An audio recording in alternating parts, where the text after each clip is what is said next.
সাল্লাম থেকে নিয়ে সর্বশেষ সর্বশ্রেষ্ঠ নবী মুহাম্মদুর রাসূলুল্লাহ সাল্লাল্লাহু আলাইহি ওয়াসাল্লাম পর্যন্ত যেই কিতাব আম্বিয়ায়ে কেরাম আলাইহিমুসসালাতু ওয়াসসালামদের উপরে অবতীর্ণ করেছেন, ওই কিতাব মানেই সংবিধান, সংবিধান মানেই কিতাব। আবার কিতাব এটা আমাদের বাংলাদেশে একটু ভাষাগত দুর্বলতা আছে। কিতাব এটা আরবি শব্দ, কিতাব এটা ফার্সি বা উর্দু ভাষায় ব্যবহৃত হয়, বাংলাতে বলা হয় বই। আমরা মনের অজান্তে কখন কিভাবে একটা পার্থক্য করছি। পৃথিবীর যত লেখা আছে জাগতিক সম্পর্কে যেই সমস্ত লেখাগুলা, এগুলা হইল বই। আর আখেরাত, কবর, মরণ এইগুলা সম্পর্কে যে সমস্ত লেখা, এগুলো হইল কিতাব। আসলে তো তা না, কিতাব মানে বই। আর আল্লাহ তাআলা কুরআনে কারিমে অনেক জায়গায় বলছেন, ও আনজালনাল কিতাবা বিল হাক্কি লিয়াহকুমা বাইনান নাস ফিমা ইখতালাফু ফি। মানব জাতির মধ্যে যত প্রকার অনৈক্য, মুসলিম না শুধু, মানব জাতির মধ্যে যত প্রকার অনৈক্য, যত প্রকার ঝগড়া ফাসাদ, এই সকল কিছুর সমাধান এই কোরআনে কারিম দিয়া, এই কিতাব দিয়া দেওয়া হবে। এই জন্যই এই কিতাবটাকে আল্লাহ পাক মানব জাতির সংবিধান হিসাবে আল্লাহ পাক পাঠাইছেন। তাহলে কোরআনে কারিম একমাত্র সংবিধান, পৃথিবীর কোনো সংবিধান নয়। যদি কোনো ব্যক্তি অন্যান্য সংবিধানকে সংবিধান মনে করে, তাহলে সে মুসলমান থাকাটা কঠিন হবে। সংবিধান একমাত্র কোরআনে কারিম, আর কোনো সংবিধান কেন? সকল সংবিধানের প্রবক্তা হয় ইহুদি, নয় খ্রিস্টান, কাফের বেঈমান। তাহলে আমাদের কোরআনে কারিমের যে সংবিধান, যে এর মূল মানে মূল বিষয়গুলোই হইল সংবিধান। এই মূলের মধ্যেও আবার কিছু মূল আছে, এই মূলের মধ্যে আবার কিছু কি আছে, মূল আছে। যেরকম আমাদের সংবিধানের মূল হলো কালেমায়ে শাহাদাত, আশহাদু আল্লাহ ইলাহা ইল্লাল্লাহ ওয়া আশহাদু আন্না মুহাম্মাদান আবদুহু ওয়া রাসূলুহু। অথবা শর্টকাট যদি কেউ পড়ে, তাহলে আশহাদু আল্লাহ ইলাহা ইল্লাল্লাহ ওয়া আশহাদু আন্না মুহাম্মাদান আবদুহু ওয়া রাসূলুহু। আপনারা ছোটবেলা থেকে শুনে আসছেন, আমরাও পড়তেছি, পড়াইতেছি, শুনে আসছি যে ইমানের শাখা হইল ৭৭। ইমানের শাখা হইল কয়টা? ৭৭। একে যদি শর্টকাট করা যায়, তাহলে আমানতু বিল্লাহি ওয়া মালাইকাতিহি ওয়া কুতুবিহি ওয়া রুসুলি ওয়াল ইয়াউমিল আখিরি ওয়াল কাদরি খাইরিহি ওয়া শাররিহি মিনাল্লাহি তাআলা ওয়াল বাসি বাদাল মাউত। এই 10টার মধ্যে এসে পড়বে। ৭৭টা আসবে কিসের মধ্যে? শর্ট করলে এই 10টায়। যদি এই 10টাকে কেউ শর্টকাট করতে চায়, তাহলে আশহাদু আল্লাহ ইলাহা ইল্লাল্লাহ ওয়া আশহাদু আন্না মুহাম্মাদান আবদুহু ওয়া রাসূলুহু। এই 10টাকে শর্টকাট করলে হবে এই 2টা। এই 2টাকেও যদি কেউ শর্টকাট করতে চায়, তাহলে লা ইলাহা ইল্লাল্লাহ, এই পর্যন্ত। লা ইলাহা, এই লা ইলাহা ইল্লাল্লাহর মধ্যে সকল মানবী ঐক্যমত। মানে ইহুদিরাও লা ইলাহা ইল্লাল্লাহ বিশ্বাসী, খ্রিস্টানরাও লা ইলাহা ইল্লাল্লাহ বিশ্বাসী, অন্যান্য ধর্মের লোকেরাও লা ইলাহা ইল্লাল্লাহ বিশ্বাসী। কিন্তু বিশ্বাস থাকলে কি হবে? কর্ম ভিন্ন। আমাদের বিশ্বাস কি? আমি আপনাদেরকে এই বাক্যগুলা বারবার শুনাইছি যখন আমাদের এই উপমহাদেশে খ্রিস্টানদের রাজত্ব শুরু হলো, মুসলমানদের উপরে জুলুম আর অত্যাচার, ব্যবসা বাণিজ্যের উপরে অনাকাঙ্ক্ষিত ট্যাক্স, এবং মুসলমানের উৎপাদিত কোনো বস্তু বাহিরে যাবে না, সরকারি চাকরি থেকে সম্পূর্ণ বিচ্ছিন্ন, এইভাবে মুসলমানদেরকে তাদের বিপক্ষে কথা বললেই ফাঁসি, বিশেষ করে আলেম ওলামাদেরকে। কেন? আলেম ওলামারাই ছিল ক্ষমতার মূল মালিক, বিধান ছিল কোরআনে কারিম। এই জন্য খ্রিস্টানদের প্রধান শত্রুই হইল এই আলেম ওলামা, ইহুদিদের প্রধান শত্রু হইল এই আলেম ওলামা। কেন? এরা কখনো ওদের পক্ষ অবলম্বন করার কোনো প্রশ্নই আসে না। কেন? দৈনিক আমরা সূরা ফাতিহা প্রতি রাকাতে রাকাতে পড়ি, দৈনিক 32 রাকাত নামাজ পড়া হয়, 32 বার সূরা ফাতিহা পড়ি। ওই জায়গায় আল্লাহ পাকের কাছে আমরা দোয়া করছি, হে আল্লাহ, আমাদেরকে অভিশপ্ত ইহুদি এবং পথভ্রষ্ট খ্রিস্টানদের পথে পরিচালিত করিও না। এই কারণেই এই দোয়া হইল আমাদের কার্যকরী মূল সম্পদ। এই খ্রিস্টানরা মুসলমানদের মাঝে আস্তে আস্তে তাদের বিধান, বিধিবিধান, সংবিধান, দণ্ডবিধি, ফৌজদারি এমনভাবে সেটিং দিল যে মানুষের বিশ্বাসের মধ্যেও পরিবর্তন নিয়ে আসলো। ওরা আগে যারা রাষ্ট্রের মালিক ছিল, যেরকম মুঘল সম্রাট, এদের অলসতা, বিলাসিতা এবং কোরআনে কারিম থেকে এদের বিমুখতা রাষ্ট্রের জন্য কি পরিমাণ বিপর্যয়ের কারণ হইছে, যে জনগণকে তারা বুঝাইছে, দেখছ তুমি করে আল্লাহ আল্লাহ রসুলের নাম বইলা তোমার কোটি কোটি কোটি কোটি টাকা এরা সব তোমাদের কাছ থেকে নিয়ে নিছে, তোমাদের উপরে ন্যায় ইনসাফ কায়েম করে নাই, হিন্দুদেরকে বুঝাইছে তোমাদের উপরে এরা জুলুম করে, শিখদেরকে বুঝাইছে তোমাদেরকে দেখতে পারে না মুসলমানরা। এইভাবে মুসলমানদেরকে খেপাইয়া আস্তে আস্তে কি বলে, কয় না, যতক্ষণ পর্যন্ত এই সম্পদের মালিক জনগণ না হবে এবং ক্ষমতার মালিক জনগণ না হবে, তোমরাই প্রেসিডেন্ট বানাবা, তোমরাই প্রধানমন্ত্রী বানাবা, সকল কিছুর মালিক তোমরা, তাহলে তোমাদের দেশে শান্তি। মানুষ বুঝে, তাহলে সব ক্ষমতার মালিক যখন আমরাই বানাবো, ভালো কথা। যেরকম এখন বর্তমানে মেম্বার বানায় কারা?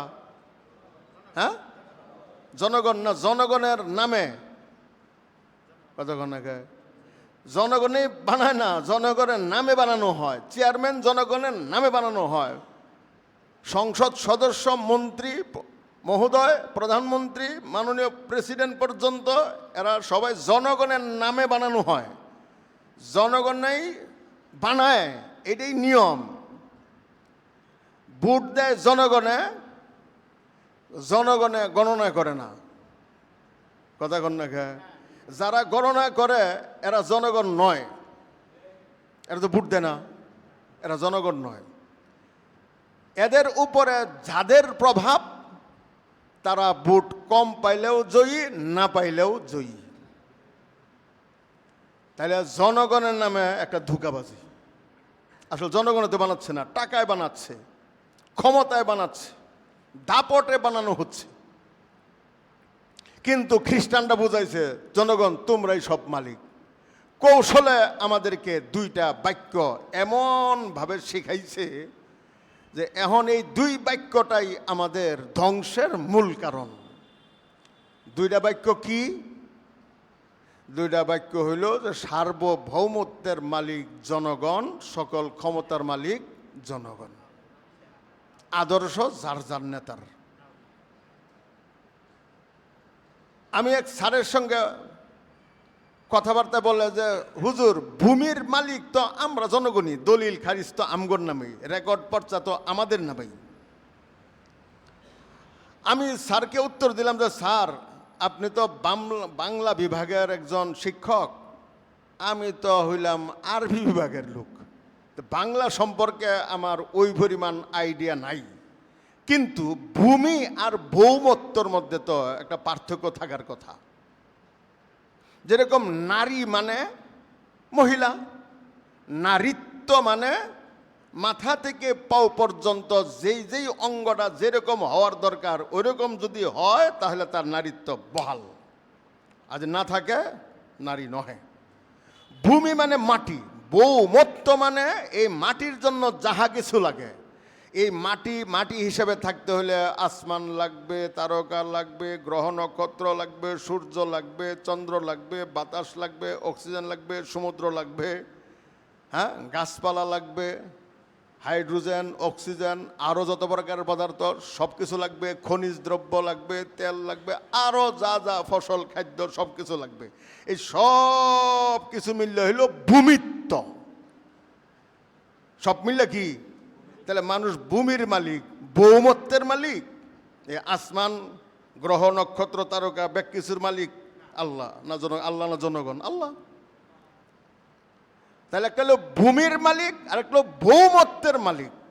আসমান জমিন পার্থক্য। তাহলে আমাদেরকে কি শিক্ষা দিয়েছে? সার্বভৌমত্বের মালিক জনগণ, সকল ক্ষমতার মালিক জনগণ। কেন? জনগণই ক্ষমতায় লোকের বসায়। তাহলে বর্তমান পৃথিবীতে যত নির্বাচন হইতেছে, শুধু আমাদের বাংলাদেশ না, আমাদের পার্শ্ববর্তী দেশ সহ আমেরিকা পর্যন্ত জনগণে ভোট দেয়, ক্ষমতায় আসে কে? যে আসার হ্যাঁ আসে। সান্ত্বনামূলক ভোট জনগণে দেয়। ইলিয়াস রহমতুল্লাহ দেখলেন যদি কোনো মুসলমান এই ধরনের কল্পনা করে যে সার্বভৌমত্বের মালিক জনগণ, সকল ক্ষমতার মালিক জনগণ, হ্যাঁ কাফের হয়ে যাবো, মুসলমান থাকবে না। এই জন্য উনি আজকের থেকে 100 বছর অর্থাৎ 1925 বা 24-এ তাহরিকে ইমানি আন্দোলন নামে একটা সংগঠন তৈরি করেন, যেটা পরবর্তীতে তাবলিগ জমাত হিসাবে বর্তমানে প্রকাশিত।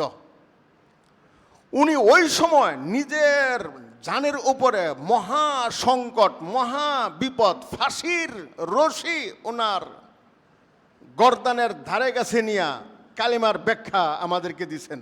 কি? কোনো কিছু থেকে কিছু হয় না, যা কিছু হয় আল্লাহর পক্ষ থেকে হয়। মানে কি? সব কিছুর মালিক আল্লাহ। আমরা চোখে যা দিই সব মাখলুক কিছুই করিতে পারে না আল্লাহ ছাড়া। আল্লাহ সকল কিছু করতে পারেন মাখলুক ছাড়া। মানে আল্লাহ তাআলার কিছু করতে হলে কোনো মাখলুকের প্রয়োজন নেই। কেন? সকল ক্ষমতার মালিক আল্লাহ। খ্রিস্টানরা এই জিনিসটা বুঝতে একটু দেরি হয়েছে, কিন্তু বুঝতে বুঝতে 1947 কাছে আসছে।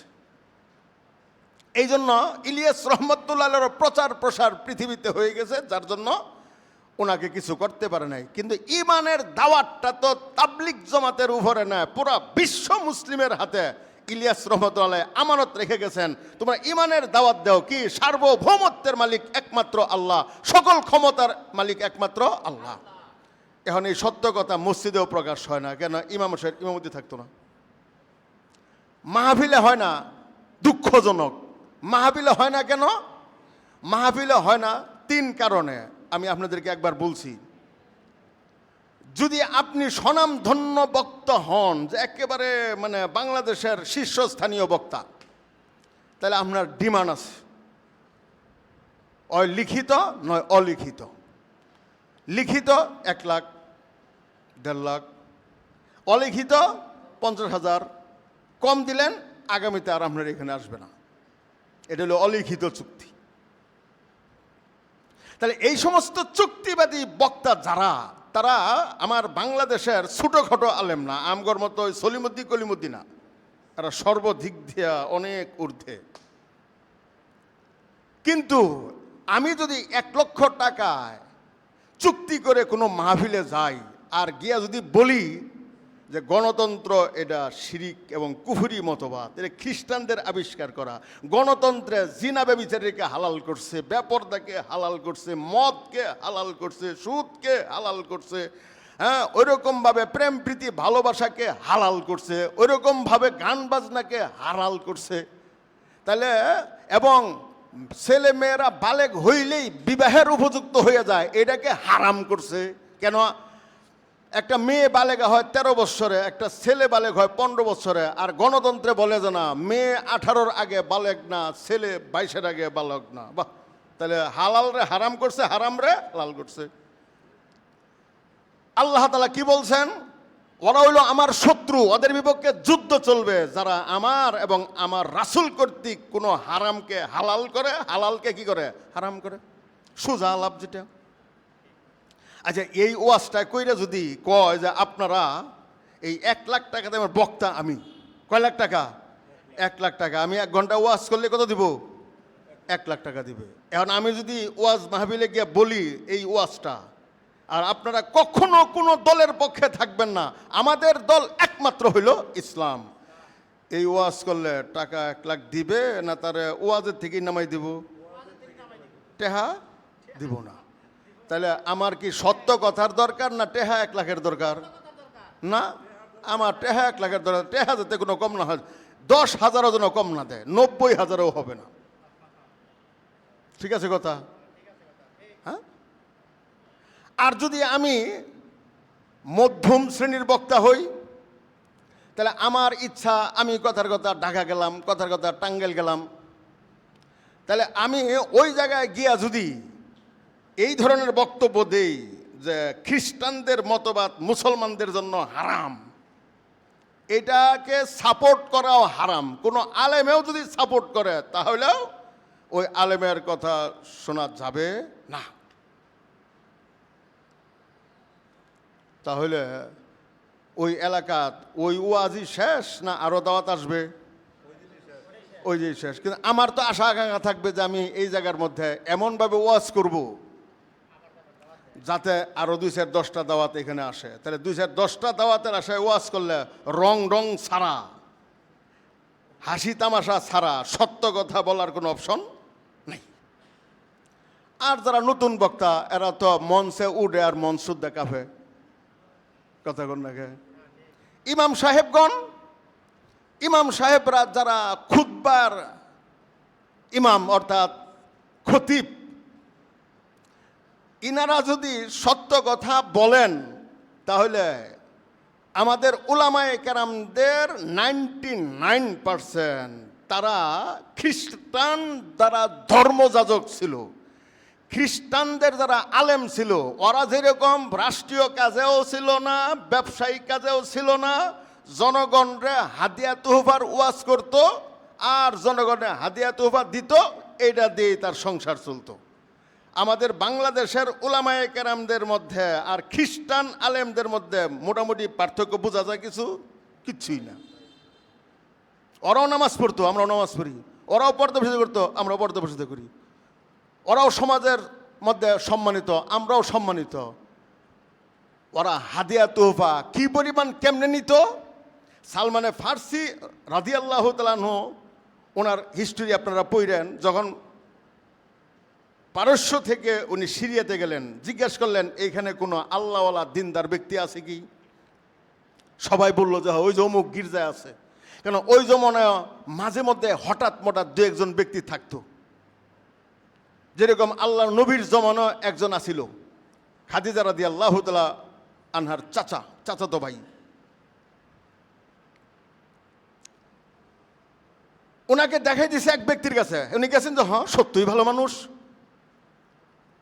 কিন্তু দীর্ঘদিন থাকার পরে দেখে হ্যাঁ না চাকরি করেন না কোনো প্রকার ব্যবসা বাণিজ্য, কোনো কিচ্ছুই না।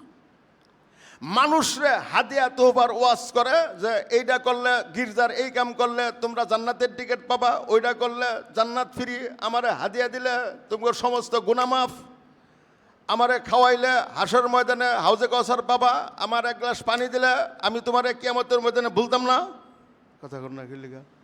এইটা কইয়া সে 6 কলসি স্বর্ণরূপা জমা করছে। কয় কলসি?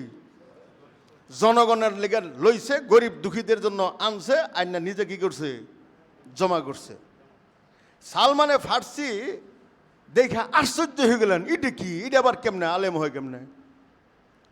পরে যখন এই লোক মারা গেল, হাজার হাজার জনগণ আসছে তাকে দাফন করার জন্য, হ্যাঁ কইছে কয় এটা আলেম না, দেখো ওই যে কোটি কোটি টাকার মালিক।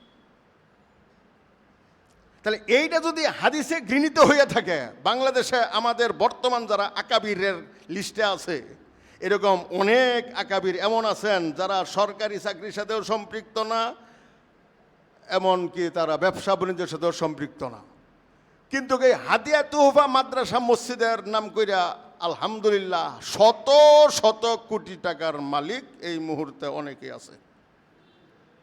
তাহলে হের চরিত্র আর হেবেটার চরিত্রের মধ্যে পার্থক্য কোনখানে? আমার কথা আপনারা বিশ্বাস করেন বা আপনাদের বুঝে আসুক না আসুক, ইনশাআল্লাহ আমি যা বলতেছি একদিন বুঝে আসবে, একদিন বুঝে আসবে। আমার ভাইরা, তাহলে এই যে খ্রিস্টানরা যে এই কাম করে থিয়ে গেল, এরপরে হজরতে ইলিয়াস রহমতুল্লাহ জনগণকে সজাগ করলেন কি, যে তোমরা ইমানের দাওয়াত দেও। আচ্ছা বলেন তো দেখি, আমি যে কালেমার বয়ানগুলা করতেছি, এই কালেমার বয়ান তো আমার না, কার এটা? ইলিয়াস রহমতুল্লাহর। আমি বাংলাদেশের বিভিন্ন মার্কাজে বলছি আপনারা কালেমার বয়ান করেন না কেন? ইলিয়াস রহমতুল্লাহ যেমনি কইছে এমনি কন যে কোনো কিছু থেকে কিছু হয় না, যা কিছু আল্লাহর পক্ষ থেকে হয়, মানে সার্বভৌমত্বের মালিক একমাত্র আল্লাহ। আমরা চোখে যা দিই সব মাখলুক, মাখলুক কিছুই করিতে পারে না আল্লাহ ছাড়া, আল্লাহ সকল কিছু করতে পারেন মাখলুক ছাড়া, মানে সকল ক্ষমতার মালিক আল্লাহ। এটা কন্যাকে কই আল্লাহ হুজুর এইটা কইলে তো দিনের অনেক ক্ষতি হবে, আওয়ামী লীগ আইব না, বিএনপি আইব না, জাতীয় পার্টি আইব না, গো এটা তাবলিক না, এটা রাজনীতি শুরু করছে। কথা কন্যা কি লিগা? তাইলে বিভিন্ন দলের লোকজন আমার তাবলিগ জমাতে আসা, বিভিন্ন দলের লোকজন আমার মুসল্লি হওয়া কাম্য না আমার মুসল্লি এবং তাবলিগ জমাতের লোকগুলা ইমানের উপরে বহাল থাকা কাম্য? ইমানের বহাল থাকা কাম্য। অহন তো তার বিপরীত চলছে না, ইমানের কথা কইলে আইতো না, তাইলে আমি বেঈমানদের কি করব? হ্যাঁ, আচ্ছা জি, তাহলে আমাদের সংবিধানের মূলনীতি হল কালেমে শাহাদত। এ মিয়া, সাক্ষ্য দেওয়া। সাক্ষ্য দেওয়া কাকে বলে? ঘরে বসে বসা মনে মনে কথা কন নাকে শাহাদত তো, আর সাধু তো আমি সাক্ষ্য দিতেছি। সাক্ষ্য কি ঘরে একা একা হয়? মনে মনে হয়? যে যে জায়গায় আছে ওই জায়গায়। তাহলে আমি আছি আমার এই মসজিদ, এটা আমার আওতায়, আমি এখানে বলতে হবে এ মুসল্লিরা ভালো করে শোনো, আমি সাক্ষ্য দিতেছি সার্বভৌমত্বের মালিক একমাত্র আল্লাহ, সকল ক্ষমতার একমাত্র মালিক আল্লাহ। এই যে আমার সাক্ষী হয়ে গেল, আমি ইমানদার হয়ে গেলাম। আমি যদি সংসদে যাই, তাহলে আমার সংসদে গিয়ে বলতে হবে সংসদের সংসদ সদস্যগণ, মন্ত্রী মহোদয়গণ, আপনারা শুনে রাখবেন আমি সাক্ষ্য দিতেছি সার্বভৌমত্বের মালিক একমাত্র আল্লাহ, সকল ক্ষমতার একমাত্র মালিক আল্লাহ। তাহলে যার যার জায়গায় সাক্ষ্য দেওয়া লাগবে। যদি দেয় তাহলে হ্যাঁ ইমানদার, না দেয় ইমানদার নয়। তাহলে কেমনে? তাহলে কেমনে হবে? দ্বিতীয় বিষয় যেটা আজকে আমার বলার ইচ্ছা, সেটা হইল আল্লাহ তাআলা সংবিধানের মূলনীতির মধ্যে আরেকটা মূলনীতি কি? মুসলমানরা পরস্পরে ভাই ভাই, মুসলমানরা পরস্পরে। আউযু বিল্লাহি মিনাশ শাইতানির রাজীম। ওয়াযকুরু নি'মাতাল্লাহি আলাইকুম ইয কুনতুম আ'দাআন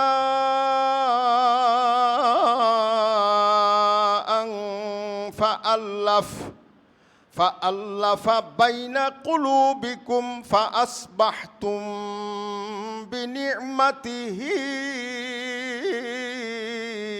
ইখওয়ানা।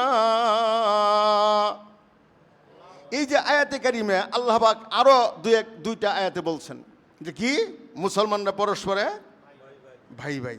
এর অর্থ কি? এর অর্থ আপনারা হয়তো আজকে শুনবেন, জীবনে কেউ শুনতে পারেন, কিন্তু আমার মনে হয় না আপনারা শুনছেন।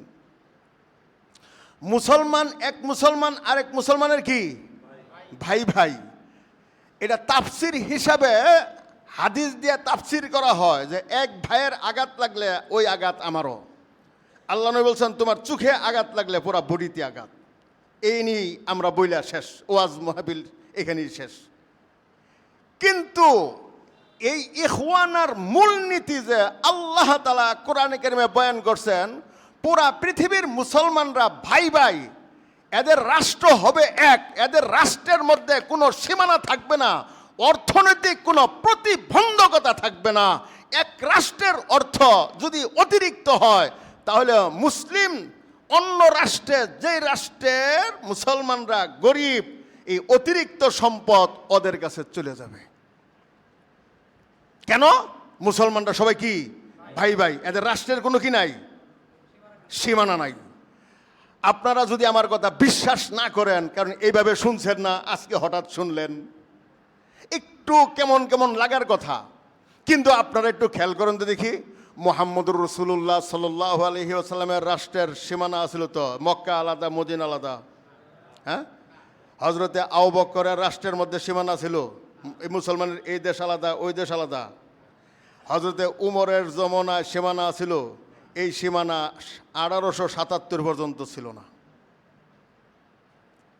মুসলমান রাষ্ট্রের কোনো সীমানা নাই। মুসলমানের মুদ্রা হবে এক, মুসলমানের বাহিনী হবে এক, মুসলমানের খাদ্য, মুসলমানের সামাজিক সকল প্রকার ব্যবস্থাপনা হবে এক। তাহলে আজকে যদি সম্পূর্ণ মুসলমান দেশ, এক সময় ঐক্য ছিল, ঐক্য থাকাকালে পৃথিবীর সবাই আমাদেরকে একটু গণনার মধ্যে রাখছিল। যেরকম আমি আপনাদেরকে একটা কথা মাত্র আমি রাত্রে দেখলাম, যে এই যে উপমহাভারত, এই উপমহাভারতে 1000 বৎসর মুসলমানরাও ক্ষমতায় ছিল, হিন্দুরাও ক্ষমতায় ছিল। মুসলমানরা ক্ষমতায় থাকাকালীন কোনো অমুসলিমদের উপরে কোনো প্রকার জুলুম অত্যাচার করেন নাই, ইতিহাসে নাই, কেন হাদিসে নাই। মুসলমানদের উপরে ফরজ, তারা মুসলিম রাষ্ট্রে যত অমুসলিমরা বসবাস করবে তাদের জান মাল ইজ্জতের উপরে কোনো প্রকার আঘাত দিতে পারবে না, এই জন্য মুসলমানরা দেয় নাই। আর যখন হিন্দুরা এই উপমহাভারতে ক্ষমতাশালী ছিল, তখন কোনো মুসলমানদের উপরে তারা কখনো জুলুম অত্যাচার করতে পারে নাই। কেন পারে নাই? এই জন্য তারাও এই আয়াত বুঝতো যে মুসলমানরা পরস্পরে ভাই ভাই। আজকে ভারত উপমহাদেশে কোনো মুসলমানের উপরে যদি জুলুম অত্যাচার করা হয়, আশপাশে যত মুসলিম দেশ আছে এরা বসে থাকবে না, এই কারণে পারে নাই। তাহলে এখন পারে কেন? এই যে খ্রিস্ট সংবিধান, খ্রিস্ট সংবিধানে, আমার বাংলাদেশের সংবিধানে আছে যে আমরা আমাদের প্রতিবেশী রাষ্ট্রের কোনো রাজনৈতিক, অর্থনৈতিক কোনো কর্মকাণ্ডের মধ্যে হস্তক্ষেপ করিব না। এটা আমাদের বাংলাদেশের সংবিধানের বিধান। নম্বর বলতে পারবো না, নম্বরটা আপনারা দেখে নেবেন। সংবিধান ক্রয় করেন মাত্র 250 টাকা। তাহলে আমাদের সংবিধান কি? মানে এটা গণতন্ত্রের সংবিধান কি? যে আমাদের পার্শ্ববর্তী কোনো দেশের রাজনৈতিক, অর্থনৈতিক, সামাজিক কোনো কর্মকাণ্ডের উপরে আমরা কি করতে পারবো না, হস্তক্ষেপ করব না। এবং সীমান্ত এলাকায়ও তারা যেন নিরাপদ থাকে সেই ব্যবস্থা আমরা করিতে অঙ্গীকারাবদ্ধ। তাহলে আমাদের সীমান্তে যেন আমাদের প্রতিবেশী রাষ্ট্রের কোনো সমস্যা না হয়, এই অঙ্গীকার আমাদের আছে। কিন্তু প্রতিবেশী রাষ্ট্ররা আমাদের সীমান্তে হাজার হাজার হত্যাকাণ্ড ঘটাইয়াছে, এটার জন্য ওনাদের কোনো অঙ্গীকার নহে, কোনো অঙ্গীকার নেই। কিন্তু আমরা অঙ্গীকার করে রাখছি, আমাদের বিধান আছে ওইটা। আরেকটা কি? আরেকটা হলো যে আমাদের অমুসলিম দেশে যদি মুসলমানদের উপরে কোনো জুলুম অত্যাচার, নির্যাতন চলে, তাহলে পৃথিবীর খ্রিস্ট সংবিধানে আছে, ওইটা হইল রাষ্ট্রের অভ্যন্তরীণ ব্যাপার। কথা বুঝছেন না? মানে আমাদের প্রতিবেশী অমুসলিম দেশে যদি মুসলমানদের উপরে জুলুম অত্যাচার চলে, তাহলে আমাদের বিধান কি? আমাদের সংবিধানে কি বলে? খ্রিস্টানদের সংবিধানে বলে ওটা ওই দেশের আভ্যন্তরীণ ব্যাপার, এইখানে হস্তক্ষেপ করা চলবে না। এই জন্য লক্ষ লক্ষ মুসলমানদেরকে তারা হত্যা করতেছে। এই যে ভারত উপমহাভারত 47-এর পূর্ব থেকে আজকের দিন পর্যন্ত মুসলমানদের উপরে অত্যাচার চলছে, এই অত্যাচার কখনো বন্ধ হয় নাই। তাহলে আমরা বিপদে পড়ছি,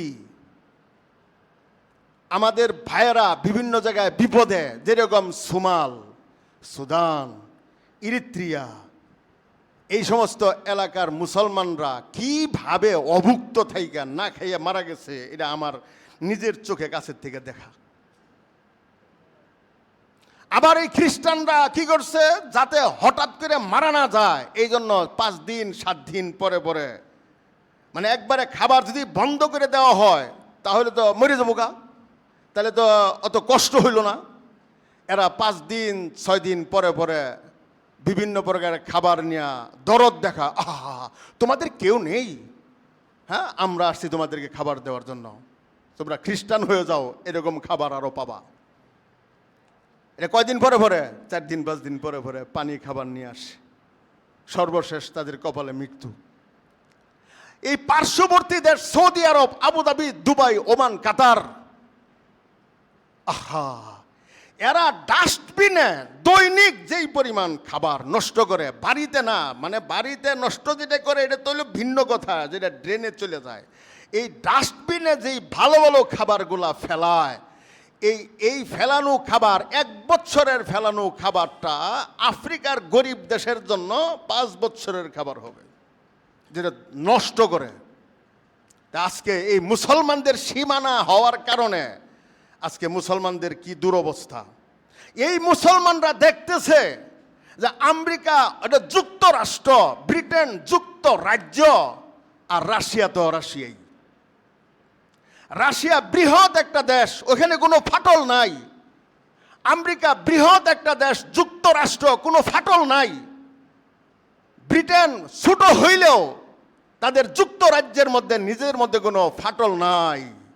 এরা ঐক্য, যুক্তরাষ্ট্র হইয়াও এইভাবে যুক্ত যে নিজেরা কঠিনভাবে ঐক্য, আর মুসলমানরা যার যার তার তার। তাহলে ওরা ঐক্যবদ্ধ হইয়া আজকে আমাদের উপরে মাতাবরি করতেছে, আর আমরা বিচ্ছিন্ন হইয়া ওদের গোলাম। তাহলে এই কথাটা কি আমাদের পৃথিবীর মুসলমানরা চোখে দেখে না?